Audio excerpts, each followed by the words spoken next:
everybody. Thank you for coming to our strategic planning committee today. Thank you most of all to committee members. Always a joy to see you. We are still waiting for Councillor Vicky Hughes to join us. We're definitely anticipating her being here, so we'll just go slowly through the sort of non-substantive stuff. I know that she arrives for the main items. Can I remind you that there are, that was just a waste of a sentence. No, you're all right. There's a place just down here for you with your name on. Thank you.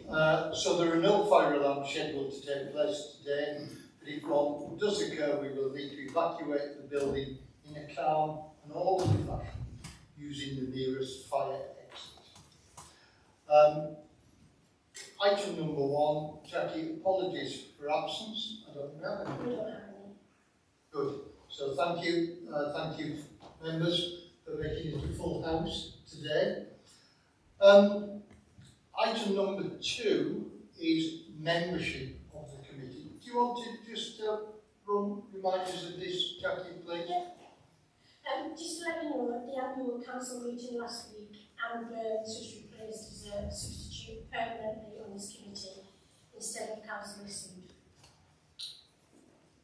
Thank you. Item number 3, disclosures of interest. Do any members have any disclosure of interest for us to know? No? No, thank you. Item number 4. At the moment, there are no items on the agenda that we would need to ask members of the press to leave us with. Thank you. Item number 5, minutes of the previous meeting. Can we have a proposer to propose that the minutes were accurate? Councillor Simpkins has got in early to propose their accuracy. Do we have a seconder? Councillor Baker.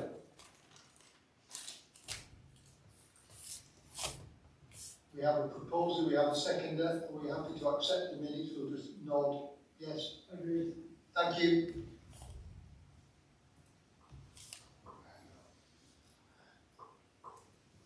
You almost let me down there, Councillor Carey, but I'm not. You haven't done, thank you.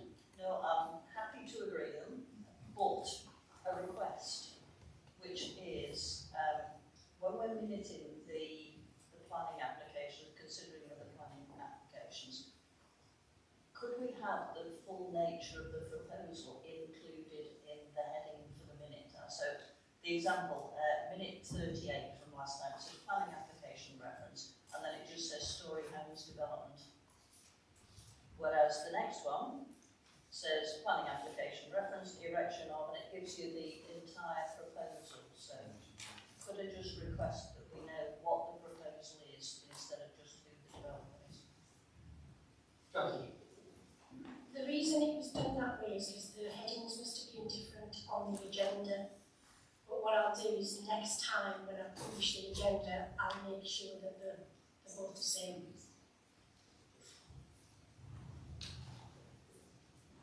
Thank you. Happy with that, Hilary? Great. Thank you. Very well then, let's move on to item number 6, which is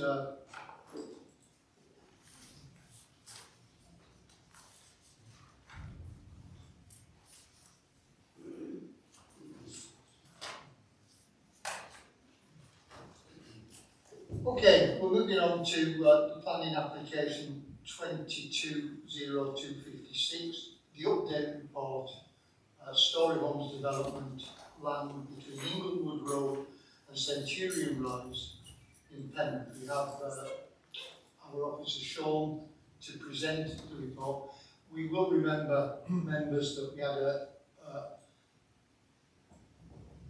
I'm trying to be euphemistic here. We had a fractious time at our last meeting, and we asked that the item be deferred.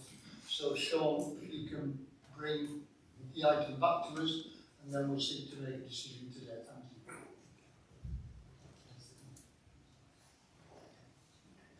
Thank you, Chairman.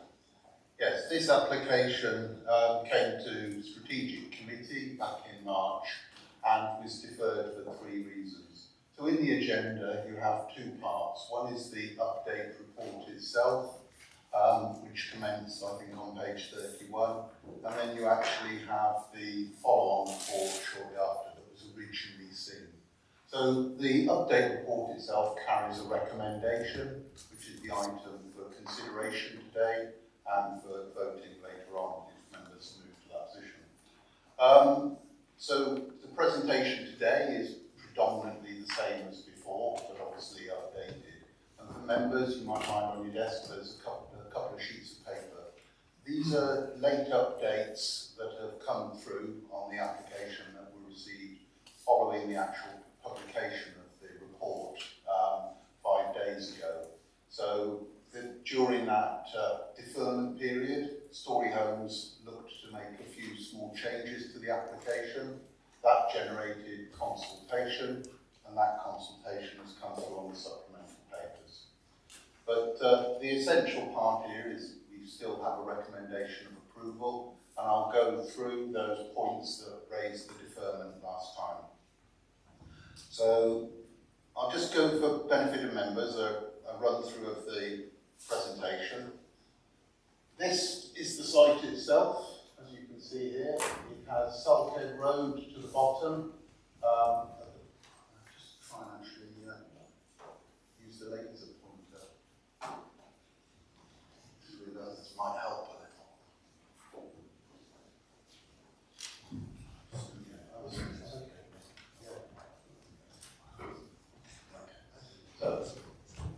So the benefit of members, this is to the northern part of Penrith. This is Salkhead Road that leads out of town. Beacon Edge is off in that direction, and Inglewood Road runs up there. And then the A6 is just off plan in this direction over there. So that's the rough location. This plan here shows the site itself, which is in there, as one of the series of allocations within the local plan for development within North Penrith. So we have that's the existing phase 1 of development from Story's Home that was built in an earlier stage. We have the White Ox development that Atkinson Homes are building or near finished there. We have another development coming across here, which is we have Persimmon Rangeland site there. Atkinson's Home are in there again, and we have another parcel of land going out on Salkhead Road. So just to put it in the context, this is it's an allocated site within a wider sort of set of development in North Penrith. This is an indication of the layout of the site. Primary access comes in off Inglewood Road in that location, but it also connects through off Centurion Drive, which runs through the phase 1 development here. And this is one of those points of discussion I'll come back to in a few minutes. But essentially the spine road runs through the site and then is fed by a series of roads that cut through the estate, feeding the development. There's an area of open space down in this bottom part of the site where the attenuation pond is located, and this is into the open area of the amenity space at the bottom, and also United Utilities treatment works. There's an aquifer underneath, and this area of land is effectively sterilised from development and building work because of the water tables beneath it. But that's the general direction of development, and I'm going at a reasonable pace, I feel, here with this presentation, because I'm aware members, you've seen this a couple of months ago. But if you want me to slow and describe any details, please interrupt and I'll call back on those. That's a sort of a layout landscaping plan, just shows the same site with a bit more detail. This is a cross-section of the site, so I'll come back to some of this, but the site is sloping, and you can see some of that topography coming through with the stepping, but in other parts of the site, some of these steps are actually quite significant as they cut across the slope of the land across there. So this is more difficult to work and engineer as they create those plateaus for development. And I'll come back to that point at a later stage. These are just a very few of the housing types. There are many of them across the site. It's 194 units altogether. So I've not put everyone on the slideshow. It could be a while, but essentially the form of development echoes that was delivered in phase 1. So you can see the house types here. The next shots are a series of aerial photographs of the site. This is looking back effectively from over Inglewood Road, looking down over the site, and there we see the Centurion Drive as it comes and abuts the edge of the site at that location. And again, coming from Centurion, it's actually this one down here, as that comes in and we feed across the development across there.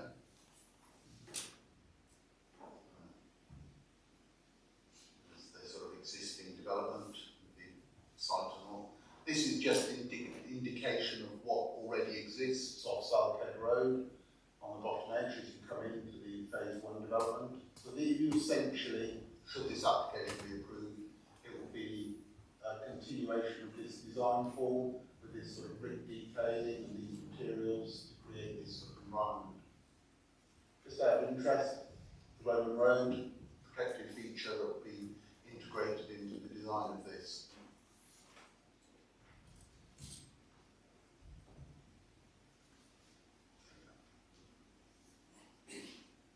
So there's the head of the existing road and across the site. Looking down Inglewood Road itself back into town. So at the moment there's been some improvements on this and the development, well, in conjunction with the Atkinson's home development on this side, which is providing a footpath down this side of the site. There'll be footpath improvements as well coming in off this development. So this existing sort of country lane through the local plan allocations that have sort of managed that development process is delivering a new extension to Penrith. Looking back into the site itself and across the landscape from Inglewood, down back to the White Ox development that's occurring in the back there. Right. One of the parts, and I think we sort of talked a bit about this at the last meeting, was the role of master planning. Policy PEN2 of the local plan identifies a need for master plans to deliver these strategic allocations around primarily the east and the north of Penrith. There hasn't been an adopted master plan for the whole area. But to achieve that, it's a responsibility of two parties.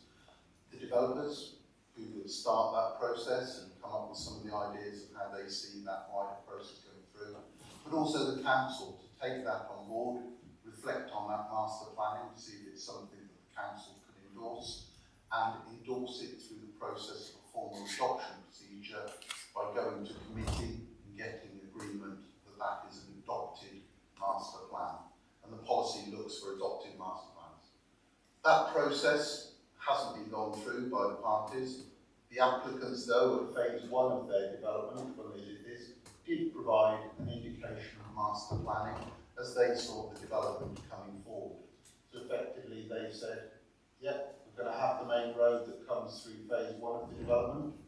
We're going to lead that road through and back out onto Inglewood, and then development will build off around that process.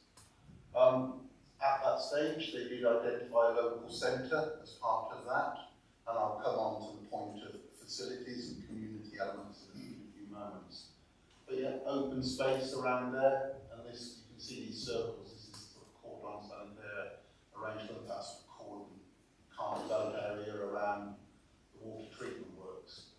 So that's what was envisaged way back, and whilst the current application doesn't sort of echo that in full, the core principles as officers see it, is that access is a through route, comes through the site, development splinters off from that, and there's a sort of heart to the site there. So the current proposals. And then I've zoomed in a little bit on the current application part of that scheme. Just for reference, by the way, that development up there, that's what they were sort of hoping for. That is unallocated land, and that would have to go through, if it was submitted today in the light of the current local plan, that would be a departure and would be something completely different to consider, and is not for consideration today. But that's something else, maybe long time. But the local plan is coming up for review, and the local plan will have to look at other sites in the future. There's our plan today. Access comes through, spine runs off, and delivers across there. Of this plan, you might remember it from last time, facilities within the local area. So we've got the site, it's more the central point of that is sort of over here, I'm afraid, but yeah, they've identified the clay facilities that are there. This one's on the other side of the A6. They've got a few shopping facilities there. Officers know that that's the petrol fuel stations. They're not full range of shop provision, but there is a retail opportunity there.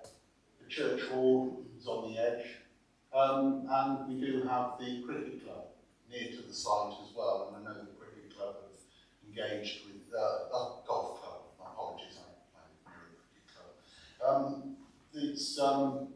The golf club over there is also there, and they've chosen to speak today as well. So there are facilities in there.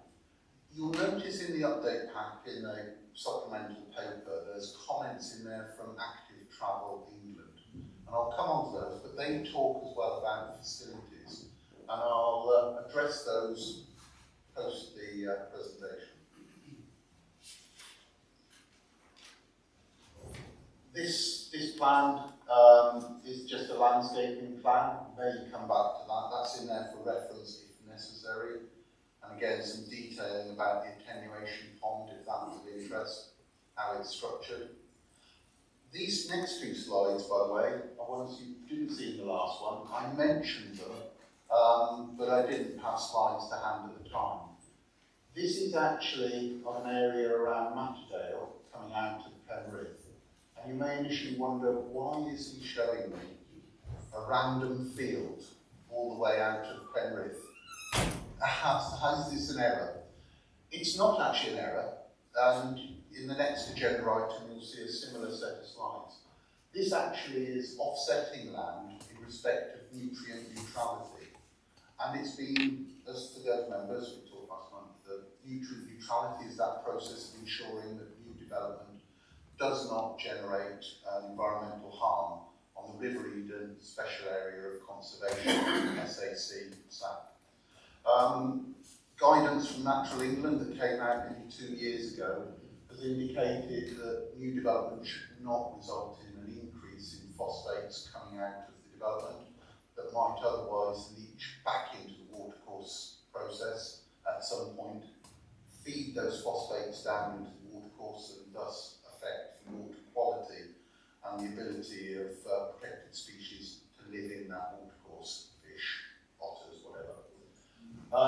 The approach that's been adopted by developers, and this is very much in conjunction with the work with Natural England and the Council Own Environmental Manager, is to actually identify land that is otherwise heavily creating phosphates already, and actually go in and proactively manage that land in a way over, I think, 100 years, to actually say, here's a management plan, here's somebody who is responsible for making sure that the growth that happens on that, the livestock that occupies that site, is of such a way that the historic phosphate levels that were on the site are reduced and offset the phosphates going into the river system, so that the stuff that comes out of the residential development counterbalances, and the benefits on one side offset the normal domestic arrangements on the other side,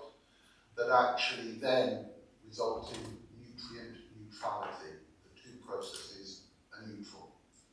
So this is just to show you that this is a parcel of land that the applicants have worked with the landowner to secure, provided management arrangements and will be secured through the Section 106 agreements on the site to make sure that their development does not result in an adverse impact to the environment in years to come. So that's why that's there, just as a reference. That's the mitigation around. That slide's just for a closing slide, just so we can come back to it, but it's the allocations as we saw earlier in the plan. So that's the site, that's the proposal, and we had then the update report itself. And as you may recall, the application was deferred for 3 reasons. First of all was around that route going through the site, that spine road. The suggestion that actually can provision of bollards, a bus gate, something to control the flow of traffic through the site be explored. Now, the second one of those was the affordable housing provision. The applicants were initially proposing 12%, and members asked if that could be reviewed.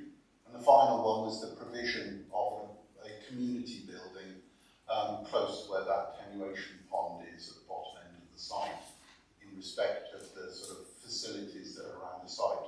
Hence why I showed you those slides earlier. I'll treat each of those in turn, and I'll cross-reference to the update sheet as well before you as I proceed through that. So, the issue of the bollards, we consulted with the applicants and also our own highways colleagues to see can that be provided. This site, as you saw on those master planning sort of from the applicant's side of it, has always been seen as a pair of linked sites with the phase 1 that come off Salkhead Road and link through to Inglewood Road. That's the approach that our highways officers have always envisaged this development coming forward as. And they've looked at whether the developments could stand alone with just putting a set of bollards in that road, maybe a bus gate, and forcing all of the cars and all of the traffic out onto Inglewood Road alone. The view is that no, it wouldn't handle all of that traffic Inglewood Road coming in and out. It is designed as a pair of sites working in harmony with each other, and actually to then put the bollards in would effectively alter all of the transport assessment works and all of the figures in it, necessitating a complete review of the development and essentially a requirement for an additional access to be provided on Inglewood Road to ensure the 194 houses on this site could operate effectively. So you can understand the requirement of the request and keep the 2 sites separate. We know there are instances across Penrith, notably the Persimmon site on the other side of town, that actually have bus gates. But in this instance, officers feel that actually putting a bus gate in there would be detrimental. There is no necessity for it, and it's not something that will be supported by officers. So the request for provision of bollards is one that as officers is not supported, and is not something that the applicants themselves are willing to put forward either at this stage. So the request is from the applicants, and in line with officers' recommendation, is that the application be considered as a through route from Inglewood back to Salkhead. Second point, affordable housing. That one, the applicants have reviewed their figures. Now, as you know, we spent a lot of time at the last meeting going through how did they get to 12%? How did officers make a recommendation of approval based on a sub 30% offer? Officers would have initially said no, you're up for a refusal if that was all we'd have had from from the developers, from Story Homes, was the 12% offer. What they actually did was went out, got independent viability advice, and provided a set of figures on an open book basis to say, here's the costs, here's the abnormals, slope features, other details, the United Utilities work. All of that has impacted on the build cost of the development and what they can return, and actually at the time 12% was felt to be their best offer based on those figures. We went out and got independent appraisal of that, and the staff surveyors looked at that and said, yep, that was a robust assessment, and those figures stacked up. The applicants have looked back following committee's request to reconsider. Now they have a profit line in line with national expectations. It's a business. It has to have a profit margin. Any business that doesn't make a profit goes bust. That's the natural law of things. They've looked at the process, they've looked at efficiencies, how much they can alter and change. And they do have made an increased offer up to 15% affordable. It's another 6 units in the process. They've provided those, and on one of the slides it shows how those units are provided within the mix. And it's felt as officers, it's a step forward. It impacts on the profit a little bit of the developers. It makes it a tougher scheme for them, but they've got to make a business decision. Do they try and meet that policy and stretch that little bit further, or do they stand by their figures and work off that? They are trying to work with you, they're trying to work with officers, and that's why they have made that extra provision as far as they feel they can do. So we have sort of squeezed the process to see if we can get extra out of that. They are providing a number of other benefits on the transport benefits and the footpaths, and providing for the Section 106 gains within the development as well. So we feel that the enhanced offer of 15% is one that we'd recommend to you as committee to consider. The community building, they've again looked at that, and as I pointed out earlier, United Utilities have their infrastructure right on the edge of site. They can't provide footings or anything in that location. There isn't space to provide anything for that building on the site, but the applicants have looked around at what facilities are in there, and hence the golf club have sort of said, yep, we can engage with this. We would like to open our doors up and provide facilities. As officers, that's nice to hear. It's good to hear this integration between various elements of the community, but officers are mindful that this is not something that is secured by a legal agreement and is an offer by the club. But looking at the natural process again, as properties and development takes place, it's not unusual for facilities in the local area to follow in line with that. It would be fantastic if there were medical facilities, doctors and other structures around as well to, on day one, support that development. And we have looked at that process, but the policies within the plan don't make it a necessity that there has to be all those infrastructure requirements in place. And it's part of the local plan process to look at how infrastructure and the support of the community comes forward. The plan has that duality in terms of providing housing, and this is an area where the planning process identified housing, and in line with the allocation, it's felt that it's appropriate at this time, and there aren't sufficient reasons to sustain refusal on that. So there is no offer of community facilities going forward. On that sort of two-sided update sheet, the Town Council have reiterated their earlier objections. They have reflected on the 15% offer and said it's not in line with policy. Policy actually does accept that if a viability argument is put forward, as is the case here, then that addresses the requirements of policy.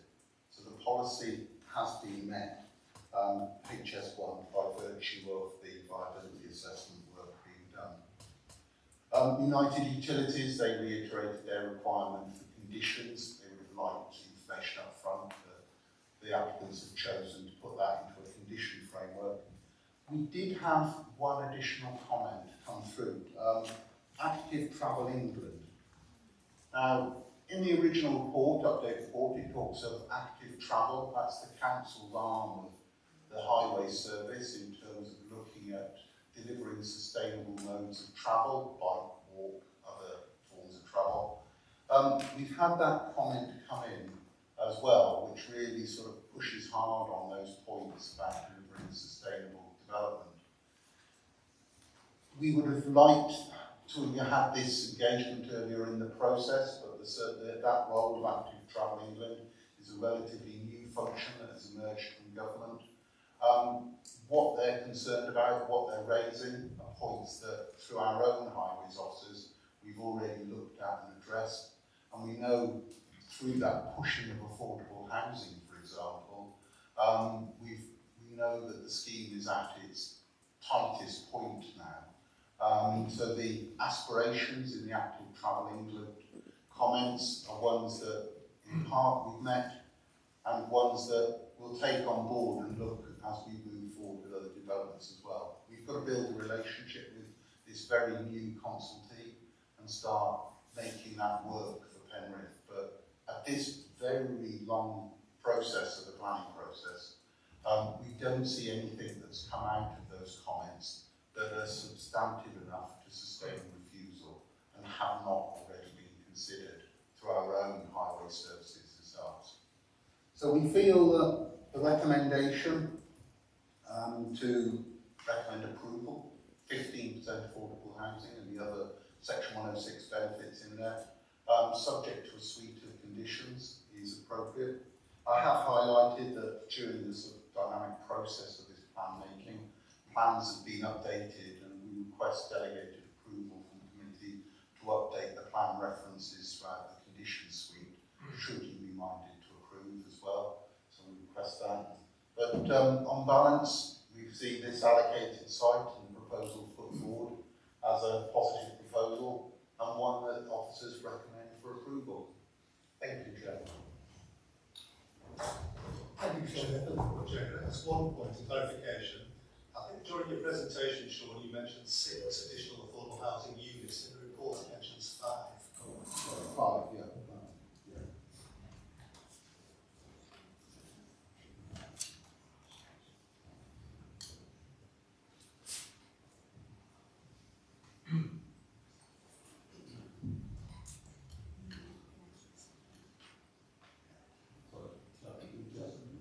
Just to confirm, in paragraph 3.2.4 on page 33 of the update report, it clarifies 5. So it is 5, not 6. Correct. The report is correct. My verbal presentation is outlined. Thank you, Sean. Thank you for that very thorough presentation. Before we've got 3 speakers today. 4 speakers today, apologies. Before we move on to our speakers, have we got any points for clarification that you'd just like to raise with Sean?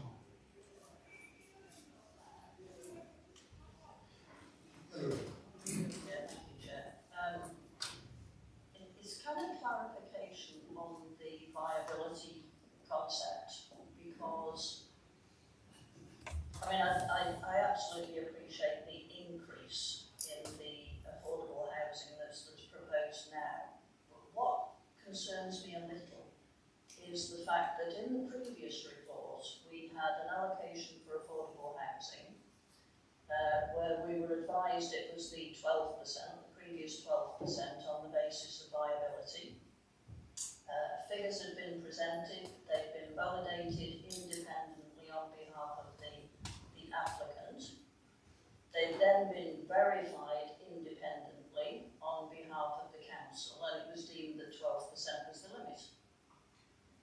So the committee wasn't content with that. We did feel we were being a bit undersold. And then we get an increased offer, which, as I say, I'm absolutely not belittling in any way. It's incredibly welcome. But now the 15% is viable.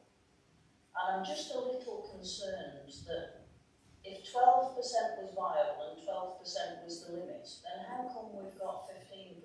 Now, as I say, it's not a complaint. It's absolutely not a complaint. But, you know, does it just mean like the sort of garbage in, garbage out thing? You know, you can produce any sort of data into a formulaic process and come out with a viability which can then be verified independently by all of these people, and each one is, because I'm kind of losing confidence in the viability concept on the basis that this is where I'm going. Yes, it's a very good question, and it's one that sort of was at the heart of the questions with the applicant. Where do you generate this extra 5 units from? So the applicants have got a profit line within the development. As I said, they expect to have a profit.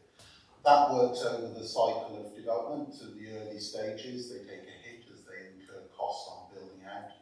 The profits actually come at the latter stages when they sell the units and they return the units.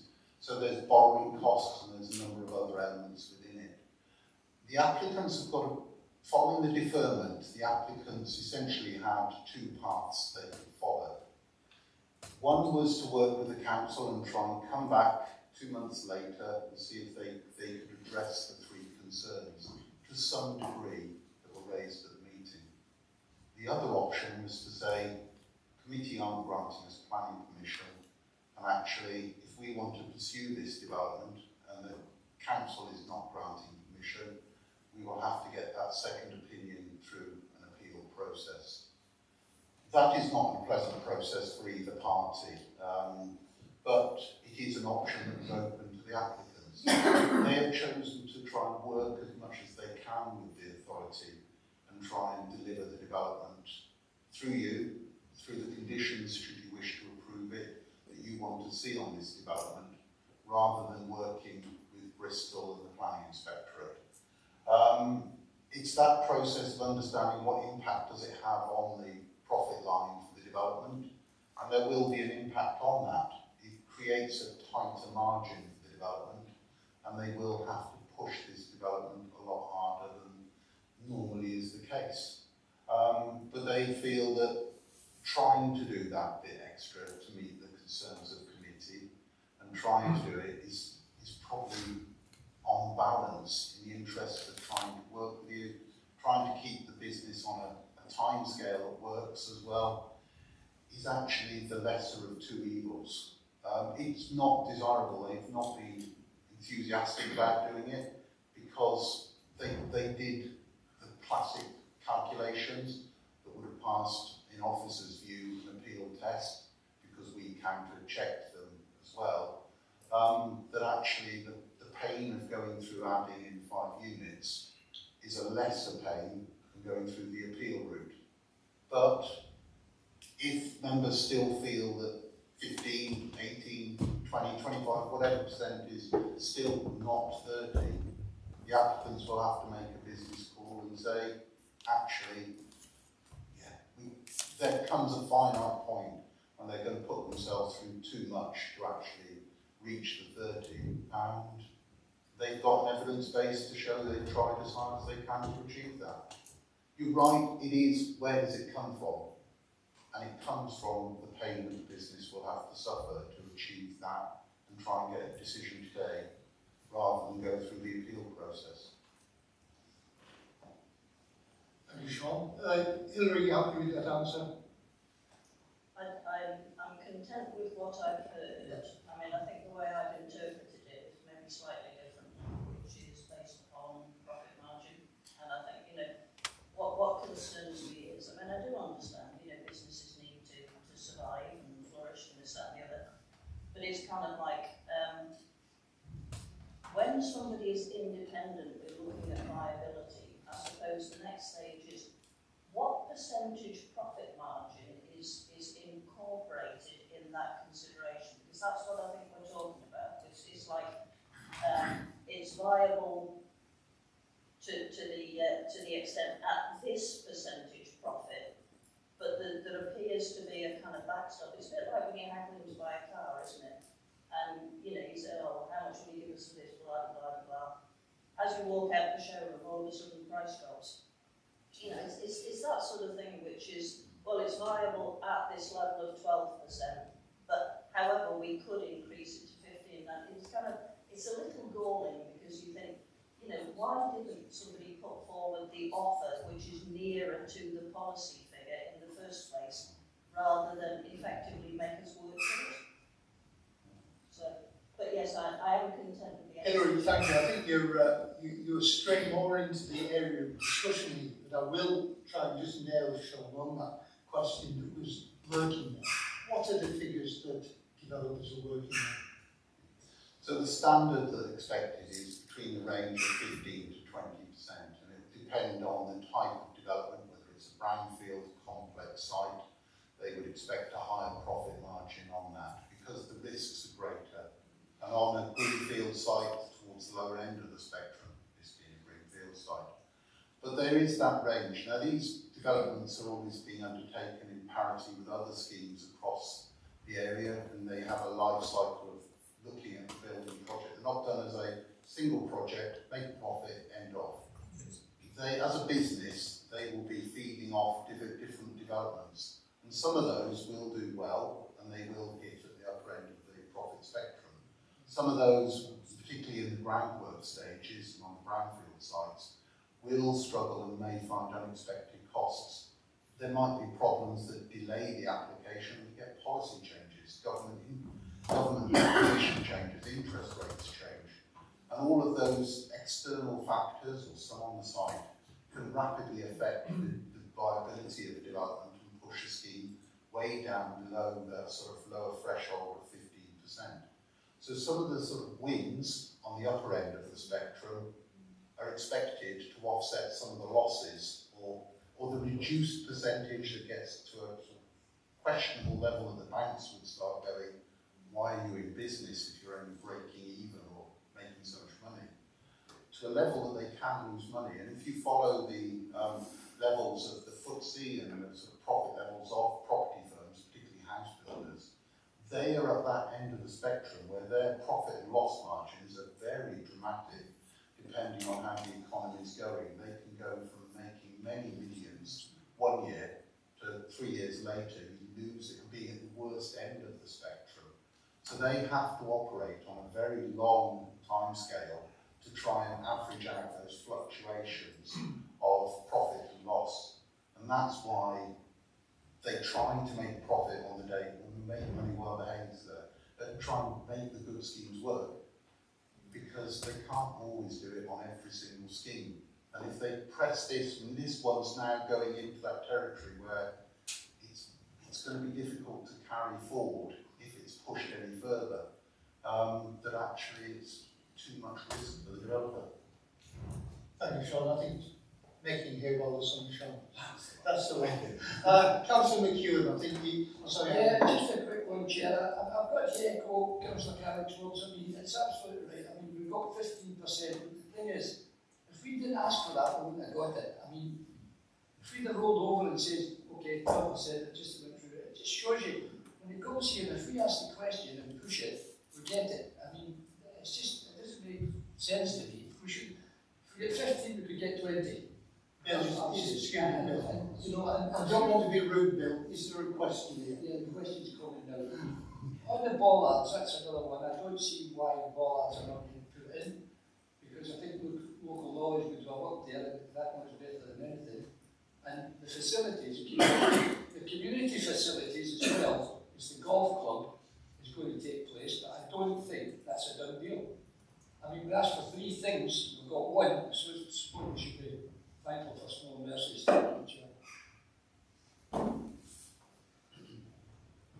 Thank you, Bill. Councillor Orwell. Thanks, Chair. Yeah, just for clarity, and we've got members here from all 3 parts of the new unitary authority. You were mentioning in policy, has the percentage changed relating to Eden? Or was that as it has been for a lengthy period? So for affordable housing, that percentage of 30% was always an Eden target, and it still remains that because we're working to the Eden local plan. So, When was that set? I'd have to look back at the date. It's been quite a number of years for the plan. Are we talking 10 or 20? Just by chance. 2014 So 40. to 32 is what Yeah. So the setting, if you like, the percentages has been in place for a decade. It shouldn't come as any surprise to anybody doing anything that more is needed. Councillor Orwell, you just made a comment. I think Councillor Simpkins answered the question. We've got another question. Not a question. Thank you. Are we out of questions? I have one question. Sean, could you just remind us on the map where because we're looking forward to Mr. Ingram from the golf club coming to speak to us.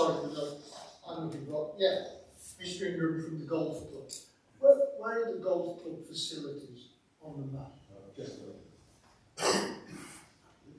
the site is there, Inglewood, Green Lane and Salkhead Road, phase 1 development in there. So the Spine Road effectively comes around and links across there. But through the development as well, there are footpath links out on Green Lane, which is a vehicle route, but is very lightly used. So you don't want to decide whether it is popular. So people can either walk through there and walk down Green Lane, along Salkhead, and then up into the golf club up in that direction, or out of this end and up in it's there essentially. So the golf club house, as such, is where that little mark is? Yeah. Thank you. Okay, thank you. With no more questions, I don't think. With no more questions, but thank you for the questions, members. So, can I ask our first person to come on and speak in favour of it? And that's Mr. Ingram, speaking on behalf of Penrith Golf Club. Mr. Ingram, thank you. Thank you. Thank you, Chair. You have 5 minutes. Thank you very much. Good morning, members. Good morning, officers. As you said, my name is Steve Ingram. I'm a member of the Club Council of Penrith Golf Club, which is the managing committee. And today I'm here to represent the club, and we're particularly interested in the debate around the provision of community facilities.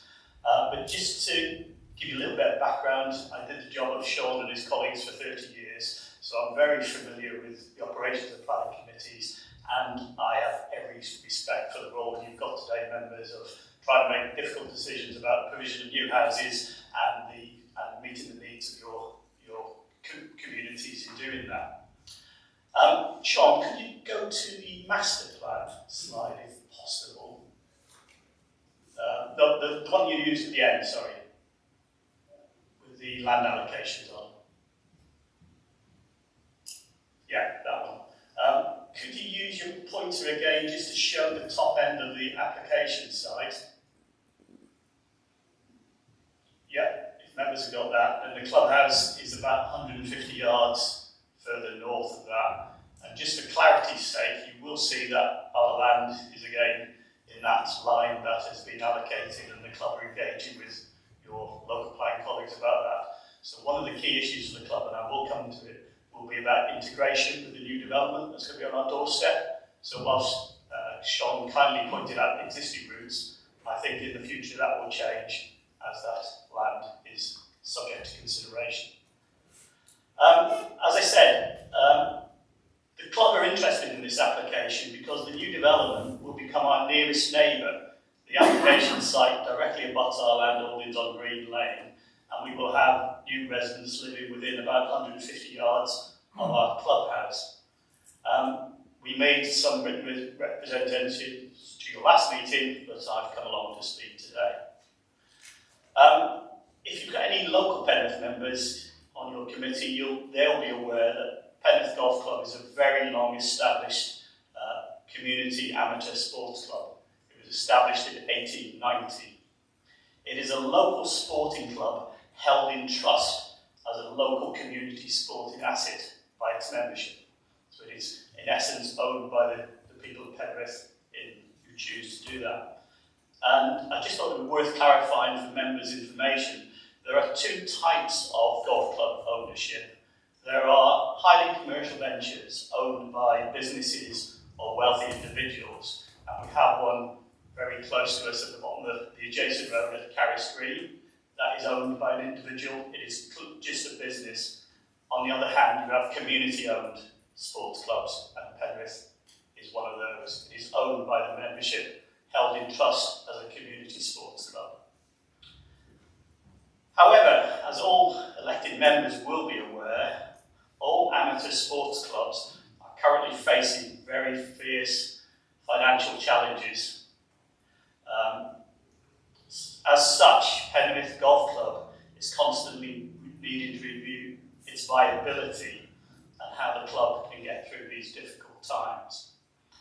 And one of the main ways we're looking to do that is to see how the club can adapt the way it operates in order to remain viable and sustainable into the long term. We'd like to be around for another 100 odd years. Therefore, the Club Council is currently doing an exercise of reviewing its strategic thinking. And a key aspect of that work revolves around how we can look to generate additional forms of sustainable income. And that's mainly by diversifying the range and scope of our activities. The plan Sean's put up there, you can see the club, the playing areas itself on there. That is strategic green space allocated by the Penrith plan, and we've supported the retention of that in the review of the plan, and it is also a designated community supported asset in the Penrith new Penrith town plan, I think it is. Mr. You've got about half a minute. Oh, sorry, wobbling on. One of the things we want to do is expand our thinking. Our facility is already used by the local community, social services, NHS, other groups use the meeting facilities. Our food offer is already there. What we need to do is look at how we can diversify and engage with the new community that is going to be on our doorstep. They are going to be our new neighbours. We want to integrate with them, and we need to take it from there. Mr. Ingram, your time is up, but I think you've got the message. Thank you very much, Chair. Thank you. Thanks for coming down this morning and sharing that with us. And now, Mr. McNally, please, from Story Homes, thank you for taking on board what you said at the last meeting.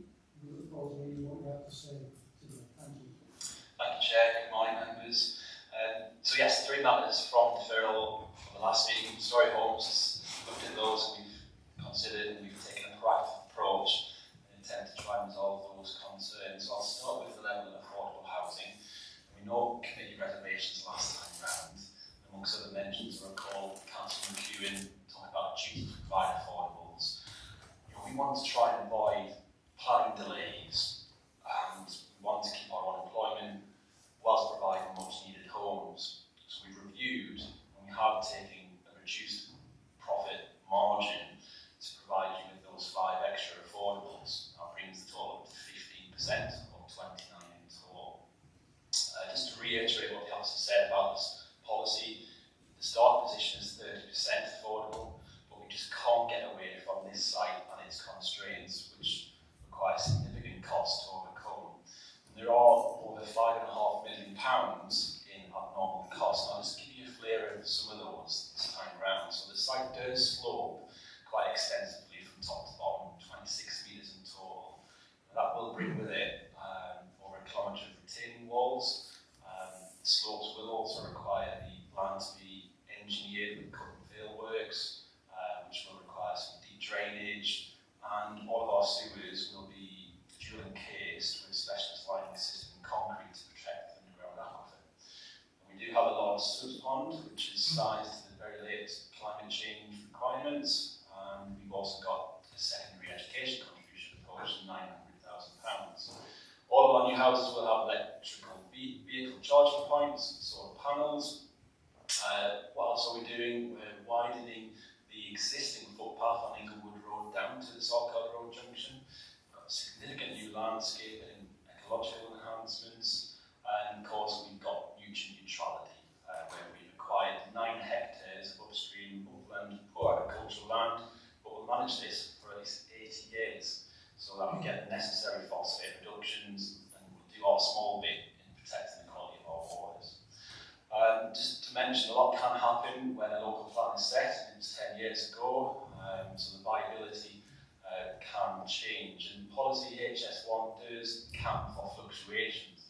I'll just read this section verbatim. It says, where it can be demonstrated that application of the policy will render any housing scheme unviable, fewer affordable homes than required by this policy will be acceptable if the financial appraisal provides evidence to justify any reduced provision. Now, our position has been set out in accordance with the Royal Institute of Charter Surveyors valuation guidance. It's been tested by the council's own charter surveying experts. They trawled through all the detail and found it acceptable. We've now taken a great hit on profit, so it's even more acceptable. We've also demonstrated how the land value is set at the benchmark land value in accordance with valuation practice. We've been faced with new costs which just weren't envisaged at the time of the local plan. As the government pushes towards the net zero and raising the environmental standards, it would be nice and easy to set the local plan and stick with 30%, but the development planning industry just doesn't allow that to happen. So our proposal is evidenced and is in accordance with policy HS. Just onto the bollard, just endorse the officer's report and county highways officers supporting submissions too. The majority of the traffic will come from Inglewood Road, and the strategy from the very beginning has always been to have a link road. We made that clear in public consultation with the public, and we asked them about this layout. We have no negative responses. I think we've only really got one individual objecting, but there are some advantages in doing this main spine road connecting through. It will provide the permeability for everyday life, vehicle movements, delivery vehicles, bin lorries. It will also be designed and adopted to council standards, and it will also potentially allow a bus to pass through, which might be a more commercial proposition as Penrith grows north. We're not dismissing the concern. Thank you. There will be raised tables to help slow the traffic. It is in accordance with policy. There's no evidence to suggest it isn't. And just on the community facility, I've got 15 seconds. I'll just really reiterate what Steve from the golf club has said there. We do believe there's an excellent offer of facilities on the doorstep. We can't provide it within the green space, as was mentioned, because there is essentially a no-build zone to protect the aquifer. We very much welcome the support of Councillor Patricia Bell, obviously because the ward member knows the area, and she recognises that this scheme will help not only provide the much needed housing, but grow the local economy and support the employment. Thank you. Thank you so much. Thank you. Members, we will give an opportunity for questions to Mr. McNally. So if you have any questions, can we address them first of all to Nick and Sean? But if they can't give you an answer, we'll have a question over to Mr. McNally. And Councillor Hughes, good to see you with your first question. Thank you. What is the profit margin for the project?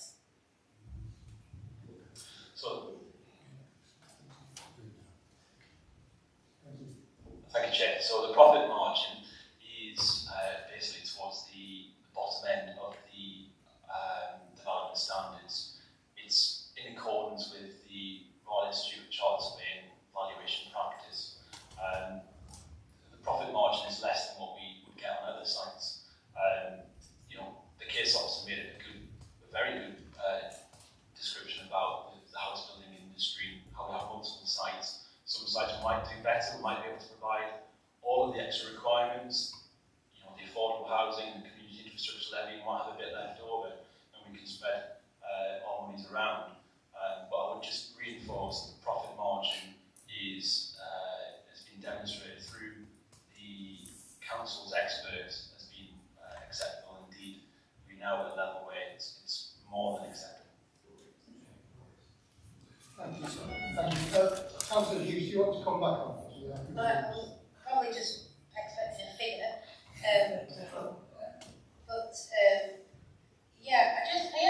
I do have some concerns, and I'll try and phrase it as a question. Or you just leave it, Councillor Hughes. We'll come into discussion in a minute. Okay, it's just that I'm concerned about the impact of the development on the surrounding amenities. So not just the facilities as such, but the impact it will have on GP surgeries, the impact it will have on primary schools. I appreciate there's been that money set aside to the secondary school, but I'm just concerned with the impact of such a large development on the surrounding areas regarding primary schools and GP practices. Has that been addressed? Sure. The site is an allocated one, so in considering the allocations across the board, the provision of facilities would have been part of that allocation process. Where are the bus stops and the shops and the doctors' surgeries, and what can support development in the future? That's why some sites have come forward, because there is a degree of facilities there to support it, and other ones not taken forward in some instances. But the council's view is there is a range of facilities here to support development. It'd be fantastic if there was a bigger range of facilities, but the required level is there to make it workable. I think we'll hang on for that one, Councillor Hughes, if that's okay. Have we got any more questions that immediately arise from Mr. McNally? In that case, we'll move. We have two people speaking in favour of the development. Now I've got two people with queries, and Mr. Bukinski, who addressed us last month. Again, Mr. Bukinski, you have 5 minutes. Thank you.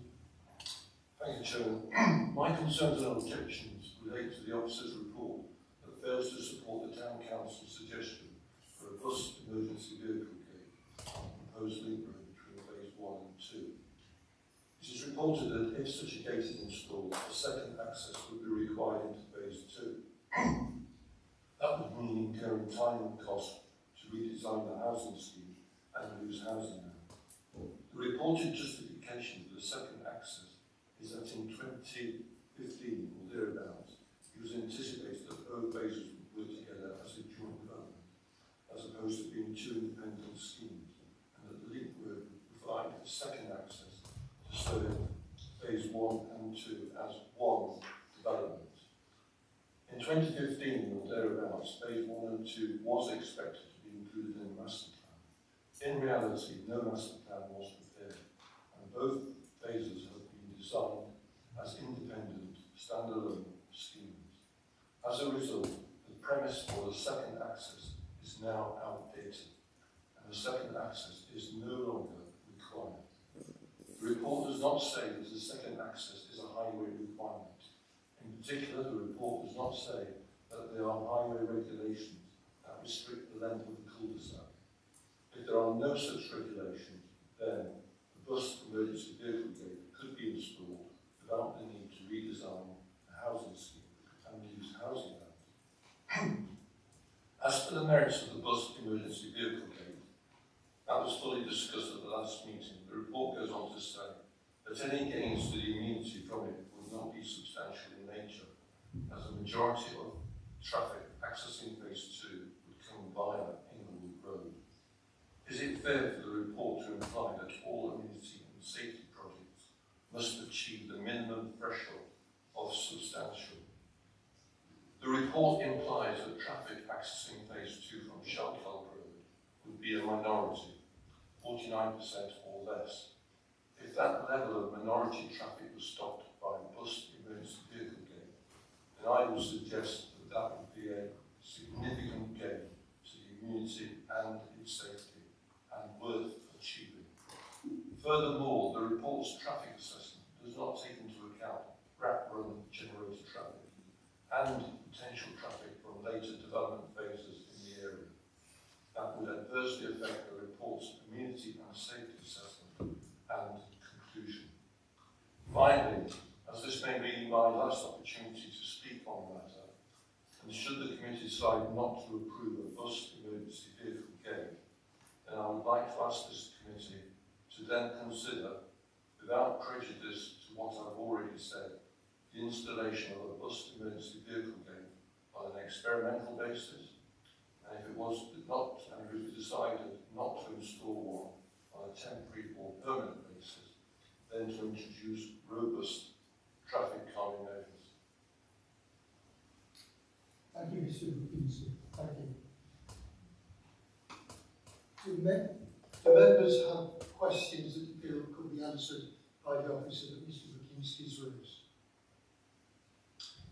Thank you, we're happy with that. So, to speak against the application, I'd ask Mr. Davies from Penrith, Evolve Penrith, please. Mr. Davies, thank you. Thank you. Just to clarify, Can I just say your point?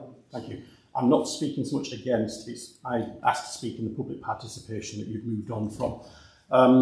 I'm speaking on the whole with my statement for both applications. I'm here today speaking on behalf of Evolve Penrith regarding both planning applications before this committee that will collectively bring, short of a few bricks, 300 properties with an estimated 750 people at 2.5 persons per property ratio. Over the final term of Eden District Council as the local planning authority for Penrith and Eden, over 800 new homes were approved in the Penrith area by the council. Since 2011, the local population of Penrith has increased by approximately 2,000 residents, with a reflective population increase in the communities around Penrith that the town forms a key service hub for. During the same period of population increase, the town has seen no increase in the provision of GPs, dental capacity, no increase in community infrastructure, no new schools, no increase in services such as library space or spaces within the community. The rate of development in Penrith and the rapid build completion to occupancy rate shows the need for housing demand. Does the type of housing match the demand need for sustainable communities?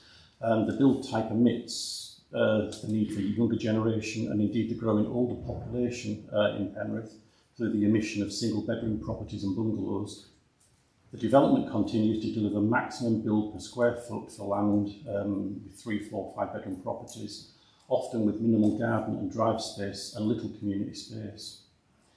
A token tick box to road transport is often included as with affordable home provision. However, the committee has the potential to deliver housing to meet the needs and ambitions of the developer, but also deliver much needed community and social needs through the S106 tied to the planning approval.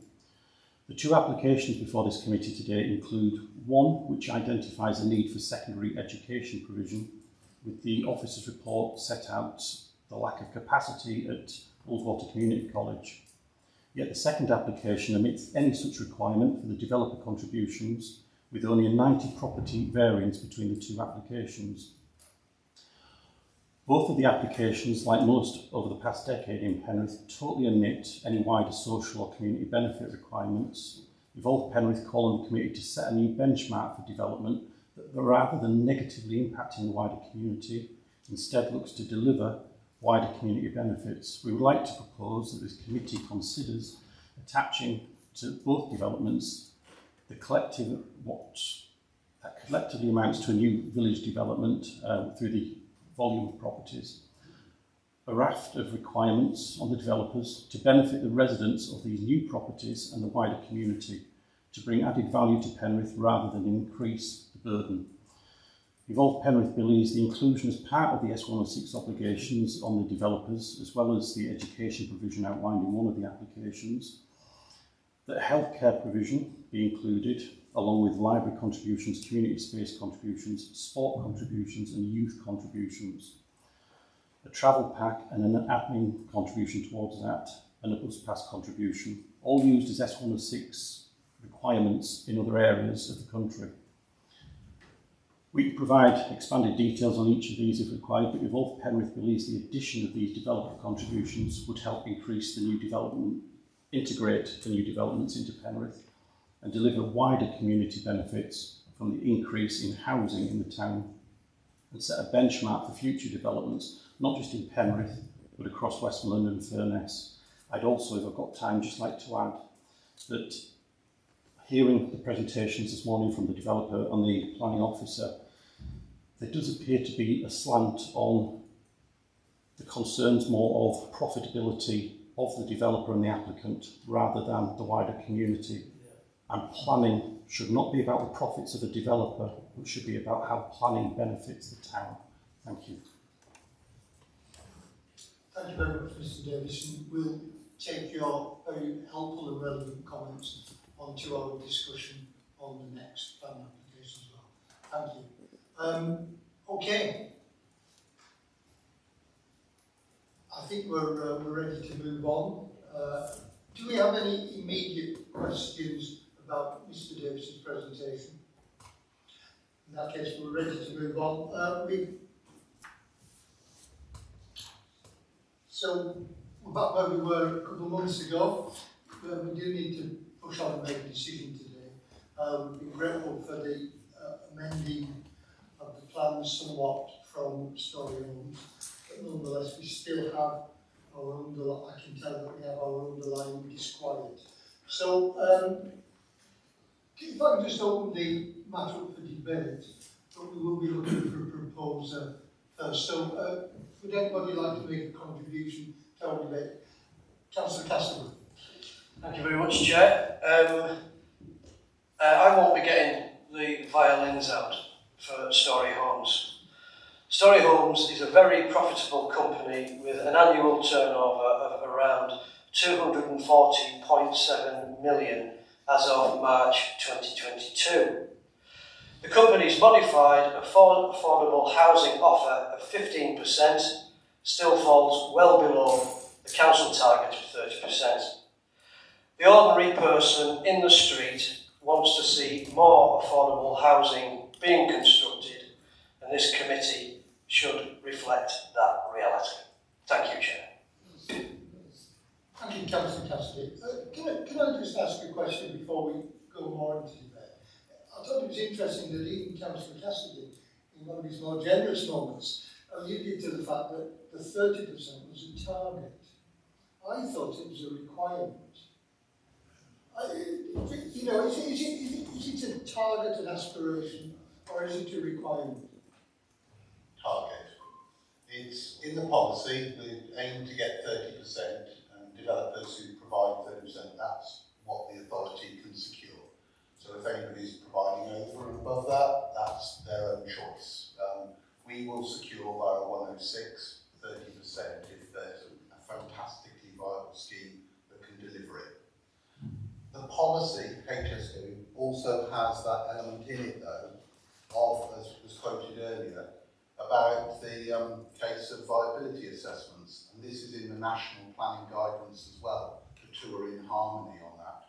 But where it can be demonstrated that application of the policy will render a housing scheme unviable, so seeking that 30% makes it unviable, and that's pushing it below the profit lines at work. Fewer affordable homes than required by this policy will be acceptable. Not may, but will. And it says, if a financial appraisal proves evidence to justify any reduced provision, which it does. So we have the pieces of the jigsaw in place on this one. They have done that viability review. It has been assessed. It is pushing it into a tenuous situation about viability on the scheme. And accordingly, the policy itself does allow for a step away from 30%. So although it's 15, it is policy compliant. The policy is not a flat figure. Thank you, Sean. Councillor Cassidy, Yeah. come back on. Thanks for that. Chair, the question's already been asked about the profit margin on this proposed development, and the representative for Story Homes declined to respond to that perfectly reasonable question. Thank you. Thank you, Councillor Cassidy. Does anybody want to just make a contribution to the discussion, or are we looking for a proposal? Councillor Baker, then Councillor Hughes, then Councillor Campbell. Yeah. This effect. On the community side, I know the officer says in his report that new facilities would likely be forthcoming in the future into the local area, and it's just going to appear. But Story Homes have explained they are building out every inch of land in this area that is permitted by, and that all the land that's left is buffer zone around the aquifer. So if we can't even assign a small area next to the corner of the entrance, which is right up, tucked up in the corner and quite a long way from the where the boreholes are, so I'm struggling to believe why that corner is not permissible when the house just along from it is. Let that pass. there is no land available for building for anything in that zone. So where are these new facilities forthcoming from in this area and all the other areas that will no doubt be blocked out? Thank you, Councillor Baker. Yeah. Oh, Sean, do you want to come back on that? Yes, in line with trends, I've been working in the property market since before I left school. So I've seen this process both as private sector, both as local authority, I've seen it from many angles. What I'd anticipate happening over this process is as development takes place, and that is primarily steered by development plans through the allocations process, there are gaps within that, and the market, there is a sense of windfall development that follows in line with those allocations, and we expect to see food stores, hairdressers, other facilities come in as that capacity increases, so that there's effectively more people out there who want a pint of milk. The greater the demand there is for a corner shop to deliver that pint of milk, well, a supermarket down the road nowadays, as opposed to a corner shop. But that naturally sort of follows through the process. There does come that point where the local authority, through its plan-making process, reflects on those community provisions, and if there is a deficiency, that's where the local plan can step in, allocate sites, and work through it. The authority has an estates department as well, which can step in and sort of spur types of development and meet the needs as what come through for the people who live there and the businesses and everything else. But it is a harmony between that plan-led system, the windfall allocations, the private sector as well, that cyclically they keep feeding off each other and move forward in a plan leads the whole process. The authority is at the forefront of that whole process. But the facilities come through. And we see that, why I say I think they'll come through, is because of the golf course coming through now, and actually making the effort to come here today and say, we want to engage. To my mind, that is an initial sign of that. But the petrol stations down on the Scotland Road, for example, for those who know them, they're not the tidiest of places. They're functional, but it wouldn't surprise me if they came forward with an upgrade facility in the near future because of what's happening at White Ox Way, Simmons, this site. There's an opportunity for facilities. Please don't put that in the press that they're not the tidiest of places. Councillor Baker, thank you. Councillor Hughes. Yeah, I'm aware I wasn't here in March, but I feel like I've read both reports thoroughly and listening to what's been said and reading the minutes from the previous meeting. I feel well informed to be able to discuss and debate this, if that's okay, Councillor Dixon. My main concern is the delivery of the affordability. It's something as councillors that we put in our manifesto. We was elected to provide 30% affordable homes on development sites for our residents. So it's something that I'm very passionate about. We need to deliver. I appreciate viability studies, and I'm assuming 15% is the projected bottom end of profit margin for this development. And I understand that, but as a business, if it's allocated land that you can't deliver 30% affordable housing on, then you shouldn't be considering it. Let somebody else try. It's basically what I'm thinking. Thank you. Does anybody else want to make a contribution? Councillor Carrick. Alright, thank you. I'll start by sort of following on from Councillor Hughes, and I would just urge caution in terms of separating out political aspiration from planning, because the two are separate and distinct. And we do try and achieve the maximum in line with the planning policies, and I think we've proved that by what's happening today. But just be a bit careful would be my caution.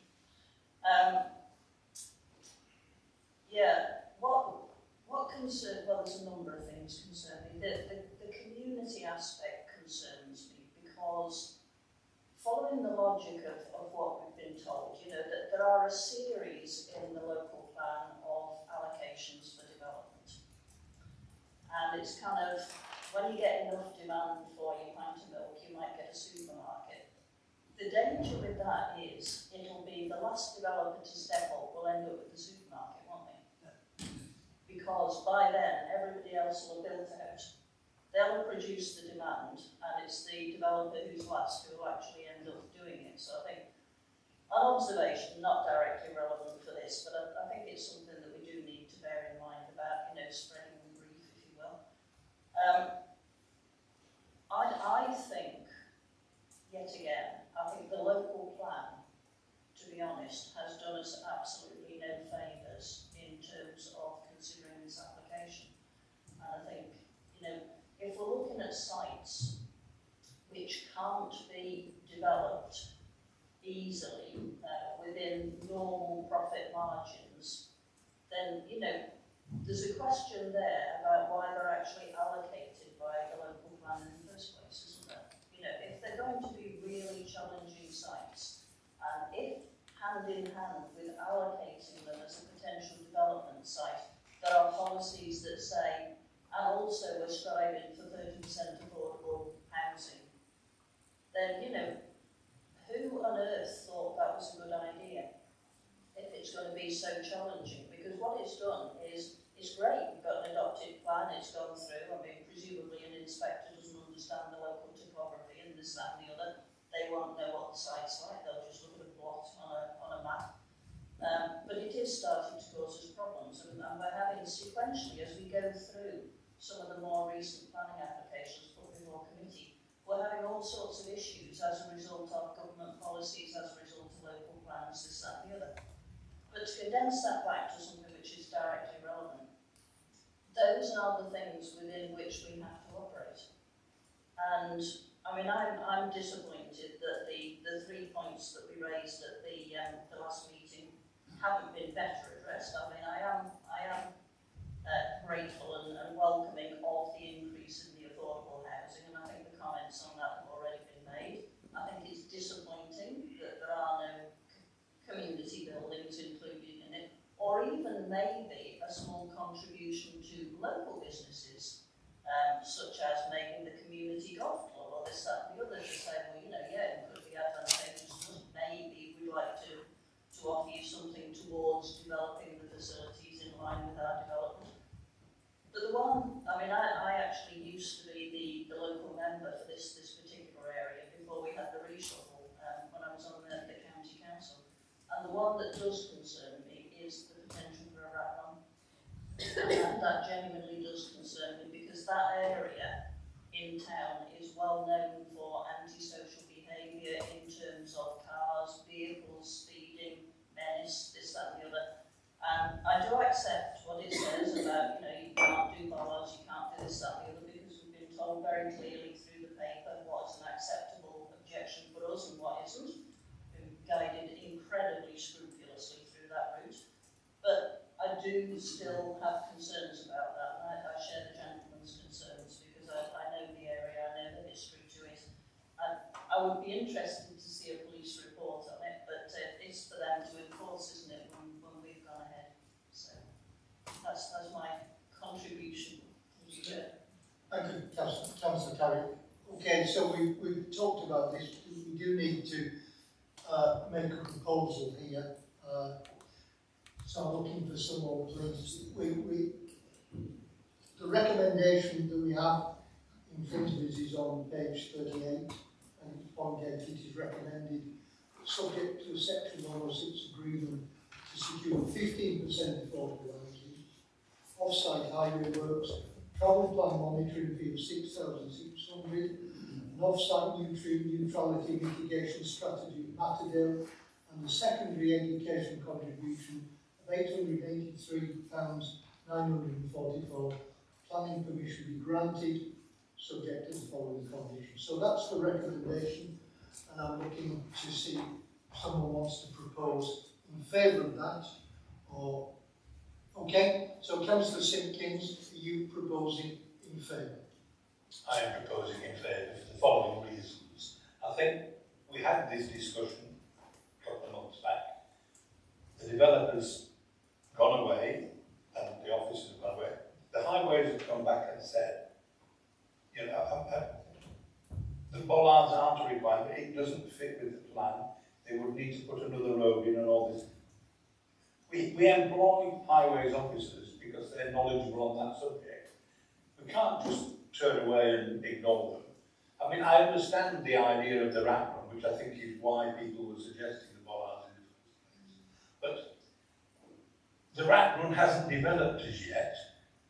If necessary, at some point in the future, we can put bollards in if it becomes a rat run.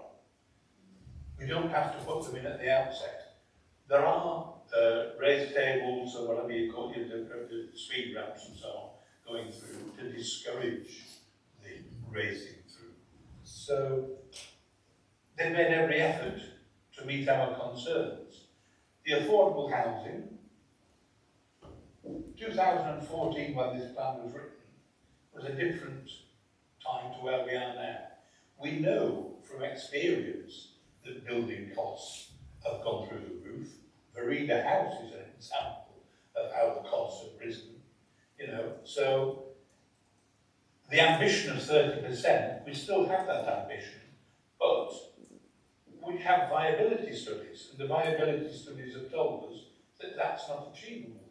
So I think the fact that the developer has managed to up it to 15%, giving us these extra few houses. The other thing to consider, of course, is the fact that we need housing. There's a massive demand for housing in Penrith, so, you know, we need to deliver housing. As to local facilities, yes, it would have been nice, but the golf club has indicated, not necessarily that it's struggling, but like many businesses, they're not making massive profits. If we want people to invest in setting up a new shop or whatever, in time that will probably happen, because when all of this development takes place, the garages that were referred to earlier may well extend the range of products that they sell and so on. And then they're within walking distance. Most people move around in cars anyway, we know that. But, you know, I think we've achieved what we can with the proposal that's on the table. Thank you, Councillor Simpkins. Continuing on. We have a proposal to support the recommendation. And do we have a seconder for Councillor Simpkins' proposal? So I think if we don't have a proposal, we can say that that recommendation has fallen. So therefore, as I lean across to my right, I notice that you've been scribbling furiously. Am I sensing, if I just read the mood music correctly there's a mood to reject the proposal, and if that's the case, I don't think we can go for a non-determination. I think the committee is well aware, Chair, as from our discussion last time, that if a member wishes to move a proposal that's contrary to the officer advice, then they must give reasons in support. And those reasons, or a reason, must be sustainable, because the council will have to defend that reason on appeal. I think it's important to bear in mind the expert evidence before the committee.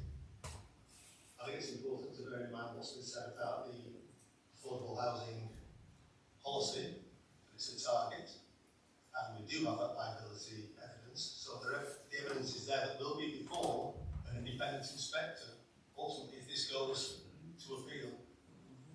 But whoever proposes something contrary to the officer advice must give a planning reason for doing so. Thank you. Councillor Carey.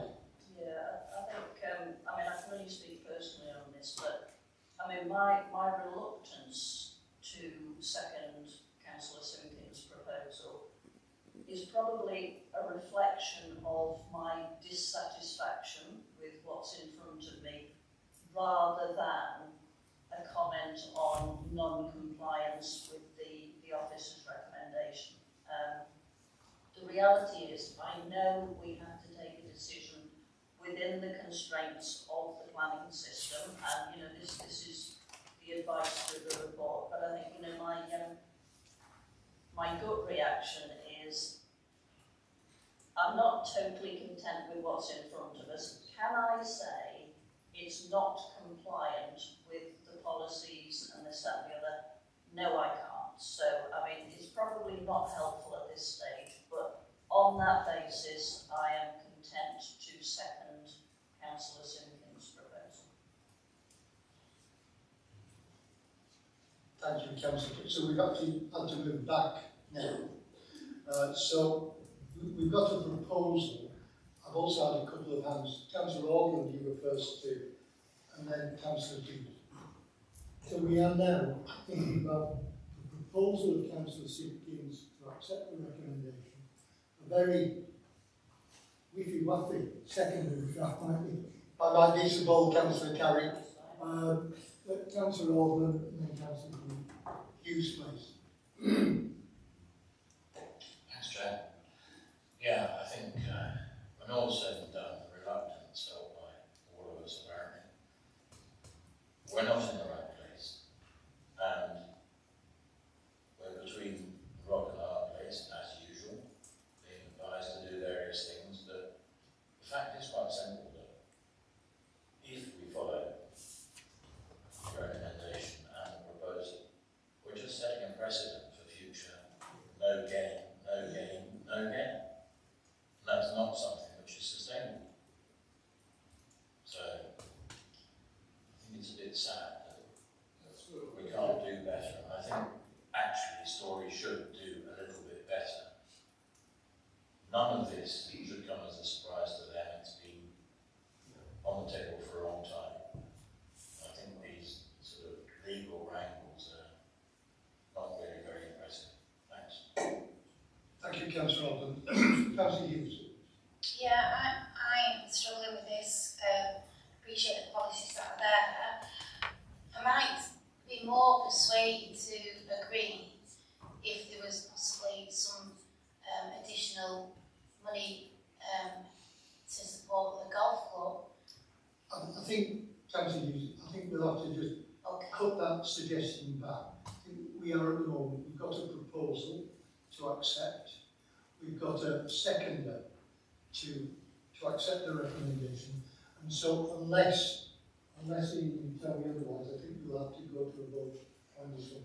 I just want to make one point, Chair, that on the update sheet for this matter, there is a reference to officers being granted delegated powers to update the version numbers of relevant plans in the conditions in the report.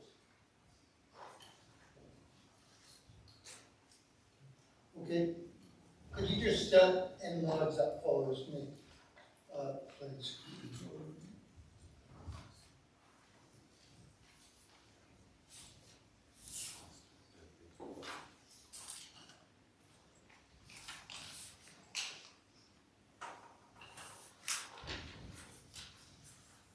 Yeah, so the supplementary paragraph just says we're just seeking officer delegation just to update the plans. I believe there's been some revised plans which just change the scheme but on a very minor amount. So it's just basically members who wanted to approve the application, we will just alter the condition of the approved plans just to reflect those more updated plans.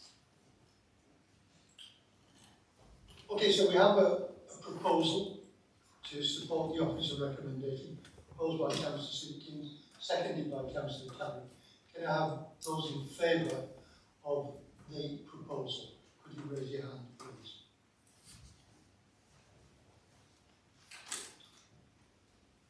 And those against?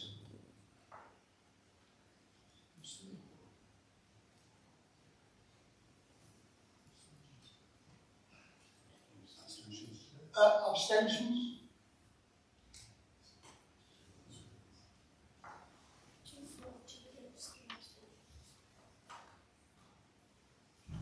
Can we just rerun the vote again, please? Could we say those who are in favour of the proposal? Could you raise your hands? Those who are against the proposal? 2, Chair. 3. 3. Those who are abstaining on the proposal? 3. So that is now, that recommendation is lost. 2 in front, 3 against, and 3 against. And council bids. Yeah, but who else was that? The council did some work. Sorry. Obviously not having it.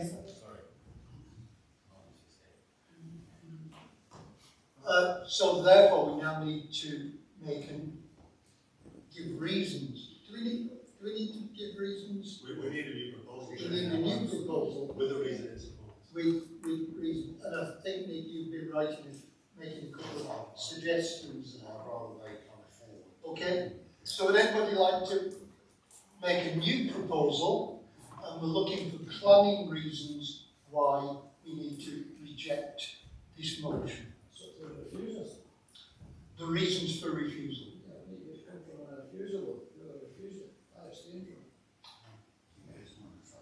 Sorry, no, we didn't do that. You get a recommendation from a who refused it, won't you? Okay, those who refused it, so Councillor Alden, would you like to make a proposal? I'd be happy to make a proposal.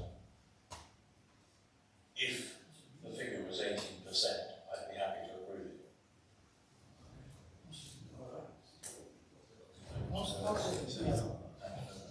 Yeah, sorry, Councillor Alden, yeah, just remind you that we can't make fresh suggestions. We've got the proposal in front of us.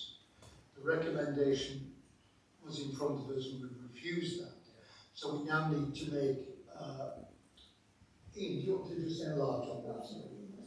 Well, we need a proposal to put before the committee, and that proposal must be supported with sound planning reasons.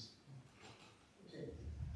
So we just need to think, would it be worth you and Councillor Hughes just getting together to just, yeah, could we just have an adjournment for members, please, just for 5 minutes, and we'll just go through to the, okay, Ian thinks 10. So we'll go through to the chairman's room, which is just on your right, if you want to read that, for a 10-minute adjournment. Thank you.